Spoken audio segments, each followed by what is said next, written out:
Assalamualaikum warahmatullahi wabarakatuh. Kepada teman-teman, untuk kali ini saya akan menyampaikan sebuah informasi yang berkaitan dengan perpustakaan ya. Kalau waktu-waktu sebelumnya seperti kemarin itu saya menyampaikan informasi yang lain ya. Saya kira untuk kali ini saya akan menyampaikan sebuah informasi yang berkaitan dengan perpustakaan ya, yang mana hal tersebut yang sesuai dengan background saya adalah sebagai pustakawan. Ya, barangkali di sini pemirsa yang belum tahu ya menjadi tahu bahwa background saya sebenarnya di sini adalah seorang pustakawan ya. Yang dalam hal ini saya akan menyampaikan sebuah judul makalah yang berjudul yaitu efektivitas pelayanan penelusuran informasi di perpustakaan ya teman-teman. Akan tetapi untuk judul ini nanti bisa diterapkan di mana teman-teman bertugas ya. Jadi hal ini saya kira tidak hanya bisa diterapkan di perguruan tinggi saja, namun bisa diterapkan di tempat-tempat perpustakaan lainnya, baik itu perpustakaan sekolah maupun perpustakaan swasta maupun perpustakaan dari sekolah dari SD, SMP, SMA ya. Saya kira sama pada dasarnya ya. Saya kira untuk hal ini, untuk yang selanjutnya saya mohon dari teman-teman ya untuk bisa melihat video-video saya yang berikutnya yang berkaitan dengan perpustakaan atau mungkin yang lainnya. Saya minta dukungan dari teman-teman ya, jangan lupa like, subscribe dan memberikan komentar ya. Ya, selanjutnya dalam penulisan yang sederhana ini ya teman-teman, ini saya bukan berarti memberikan hal-hal yang lainnya, tapi saya memberikan motivasi tersendiri bagi teman-teman untuk menulis ya. Karena seorang pustakawan ya di dalam meningkatkan profesinya tidak hanya kita bisa berkecimpung di dalam hal pengolahan saja ya. Namun kita harus mengembangkan diri di bidang profesi kita yaitu tentang menulis ya. Ya, alhamdulillah untuk penulisan yang sederhana ini kemarin saya sampaikan di dalam lomba pustakawan berprestasi di tahun 2018 teman-teman ya. Ini alhamdulillah mendapatkan peringkat kedua ya. Ya, seperti ini yang teman-teman lihat ya. Ini saya bermaksud untuk memberikan motivasi dan semangat kepada teman-teman bahwa jangan takut untuk menulis, jangan-jangan untuk tulisan saya nanti kurang bagus atau dan sebagainya. Nah ini, jadi kita coba, kita berusaha menulis semampu kita. Dan nanti insya Allah bisa jadi untuk yang akan datang saya kasih untuk tips-tips atau mungkin cara-cara penulisan yang mudah ya. Ya, untuk saya kira untuk hal ini cukup ya mengenai apa namanya yang tentang judul ini yang bisa memotivasi diri untuk lebih lanjut di dalam menulis, terutama bagi diri saya sendiri dan juga bagi teman-teman jangan merasa takut di dalam menulis. Nah, kenapa saya menulis tentang judul ini ya teman-teman perlu ketahui ya.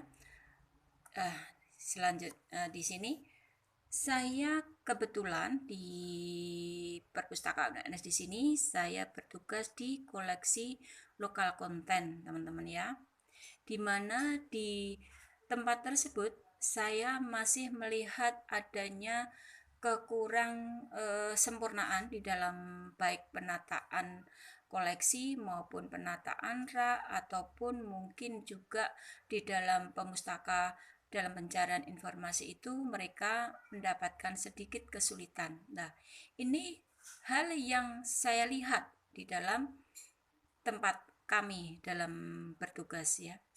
Nah, contoh ini yang akan Anda tulis misalnya nanti melakukan penulisan merasa kesulitan saya mau nulis apa sih ya. Jangan jauh-jauh di dalam pembuatan ide penulisan tersebut. Lakukan saja sesuai dengan kemampuan Anda dan juga di mana tempat Anda bekerja. Nah, saya ulangi sekali lagi ya, bahwa saya kebetulan ditempatkan di koleksi lokal konten. Jadi fenomena apa yang terjadi di situ? Nah, ini yang merupakan ide bagi kita di dalam penulisan terutama. Namun di dalam penulisan tersebut kita pasti tidak terlepas adanya referensi ya. Apabila kita mau menulis katakanlah tentang penulisan informasi, ya pasti kita akan mencari referensi yang mendukung hal tersebut. Nah, ini ya yang perlu teman-teman ketahui di dalam hal penulisan ya. Saya kira untuk penulisan di pendahuluan di sini saya kira jelas ya, untuk penulisan apa toh yang mau ditulis di dalam pendahuluan tersebut. Nah, ini sebenarnya mudah sekali ya. Terutama fenomena apa yang terjadi di situ. Nah, ini sudah saya jelaskan tadi ya, bahwa di koleksi lokal konten di tempat saya tersebut, saya dalam memberikan penelusuran, dalam memberikan bantuan kepada pemustaka itu merasa kesulitan dalam penelusuran informasi ya, sehingga saya memunculkan sebuah ide memberikan kode masing-masing daripada program studi. Karena apa? Karena di program studi di UNS itu cukup banyak teman-teman ya, kurang lebih ada 170 ya. Di samping itu adanya kesamaan daripada warna daripada hardcover tersebut. Jadi misalnya saja untuk program studi ilmu perpustakaan itu covernya merah, kebetulan di Fakultas Hukum itu juga merah. Nah, ini.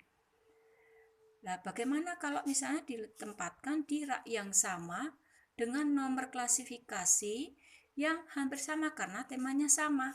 Nah, ini yang akan menyulitkan bagi pemustaka dan juga bagi pustakawan itu sendiri di dalam memberikan informasi. Nah, bagaimana cara mudahnya untuk kita bisa memberikan mereka mendapatkan informasi yang cepat dan mudah? Ya, saya kira ini yang perlu kita tuliskan di dalam pendahuluan. Ya. Untuk selanjutnya, di dalam sebuah penulisan pasti akan didukung dengan adanya teori ya. Karena tadi di dalam judul tersebut adalah efektivitas pelayanan penelusuran informasi, pasti kita akan memberikan sebuah teori atau menyajikan sebuah teori yang mendukung judul tersebut. Nah, di sini saya sudah sampaikan efektivitas menurut Draha ya, bahwa efektivitas organisasi adalah tingkat keberhasilan pencapaian tujuan organisasi ya, atau dengan rumus E sama dengan R garing T ya, di mana E adalah efektivitas, di mana R adalah realisasi, dan T adalah target, di mana R adalah proses, dalam hal ini proses produksi, dan setiap proses terdiri dari input, throughput, dan output ya. Jadi di dalam efektivitas di sini saya kira sudah saya sampaikan ya menurut teori Draha yang bisa mendukung penulisan ini ya.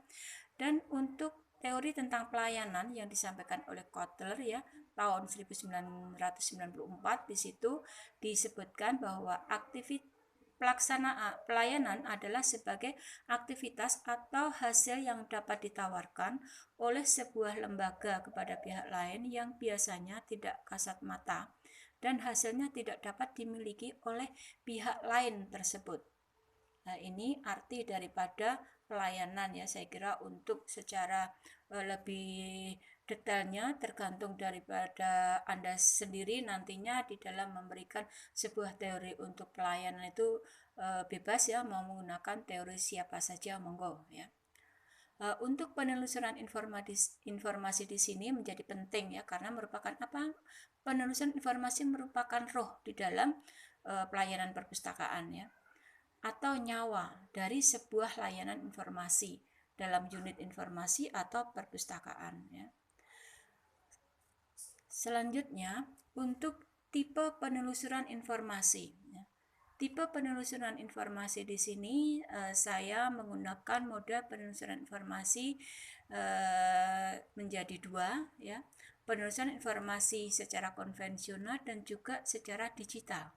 Di mana secara konvensional di sini bisa menggunakan seperti kartu katalog, kamus, ensiklopedia, bibliografi, indeks, dan sebagainya. Ya.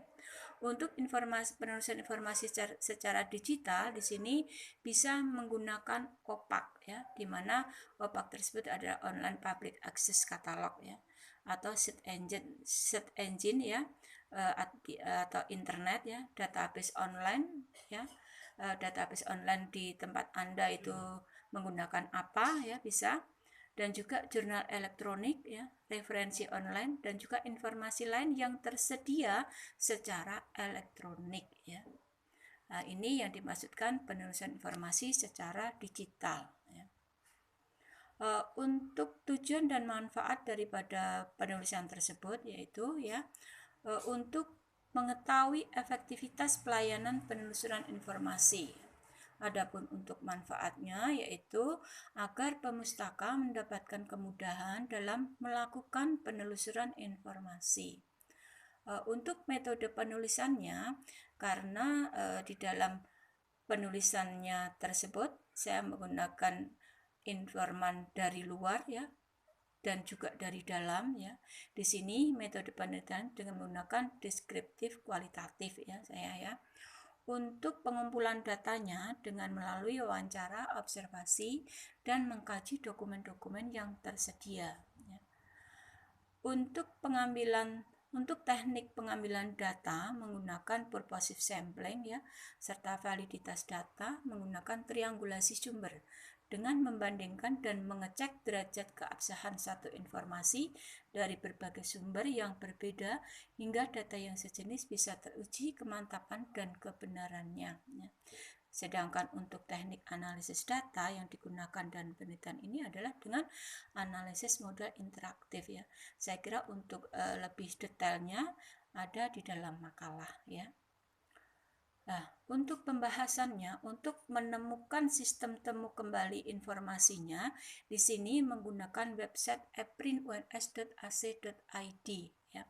Anda bisa menulis ini ya, eprinuns.ac.id. Di sini sudah digambarkan bagaimana proses sistem temu kembali informasi tersebut. Di sini ada pengguna, temu kembali, browsing, basis data. Ya, di mana di sini misalnya saja pengguna yang dimaksudkan di sini adalah seperti pemakai itu sendiri, baik itu mahasiswa maupun dosen maupun pustakawan itu sendiri di dalam penggunaan sistem temu kembali informasi ya. Di sini digambarkan bahwa panah yang ada